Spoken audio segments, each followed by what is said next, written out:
Hey, good morning, Mitch here. Monday morning alert for Monday, July 14th, 2025. Been a few days since we did one of these. I think it was the first week in June. We were looking at V3 to V5 corn. Hey, let's start with some post timing. Make sure we get this done before it gets too big. And we went from V3 V5 corn, and we grew it about 3 foot in 10 days. It felt like. For the most part, we got all that on in good timing. I know water hemp was a dirty word to kill, but then we got about 10 days of rain. Tried to come back and get the beans cleaned up. It was a fast and furious month, but we made it through. Everything looks fantastic. Well, everything did until Friday night. From here south, as many of you know, we had some 100-mile-an-hour winds recorded. Some corn laid down. It looks to me like there was a lot of timing things that showed differences. If your tassels were out, you had some brace roots out, that corn took it pretty well. If you're in that V10 to V12 stage, corn laid over. A lot of it, probably 80% of it, looks a lot better this morning than it did Friday night at 6 o'clock. It stood back up, and hopefully the damage is minimal. Now, there's going to be some green snap out there, I'm sure. I haven't walked in any. 4 to 6 inches of rain. It just didn't look entangled up corn. It didn't look like the fun thing to do this weekend. We'll start walking some corn later this week and evaluate and see where we stand. But as of this morning, it looks a lot better than it did Friday night.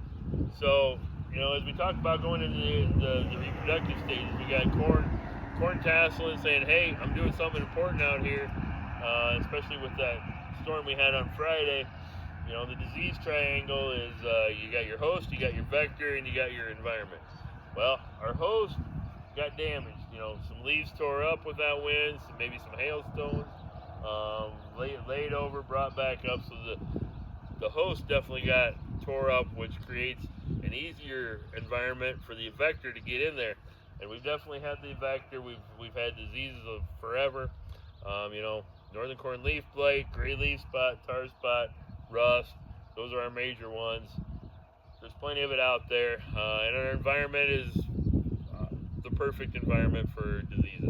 We've got 80 degrees, we've got plenty of moisture, we've got foggy mornings like this morning, we've had high humidity for the last 10 days, it feels like.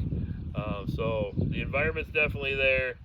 The host is damaged and more susceptible than it's probably ever been, and the vectors have been there. So my advice is, when you start tasseling, whenever you feel comfortable, whether you do it right at tassel or whether you'd rather have some silks out, brown silk, something like that, but application can start at any time. Especially that way in the soybeans also, we've been in R1 for 3 weeks probably. We've been setting flowers at least. We're probably in the R2, R3 stage after looking at them this morning. And so later this week, next week, fungicide timing on soybeans is probably ideal too. While you're at it, throwing in insecticide while you're going across seems to synergize that fungicide, especially in the soybeans. If you have any questions on any products or timing, just let me know. I'll try to include a couple things in this email, but yeah, it's fungicide season already, boys and girls. So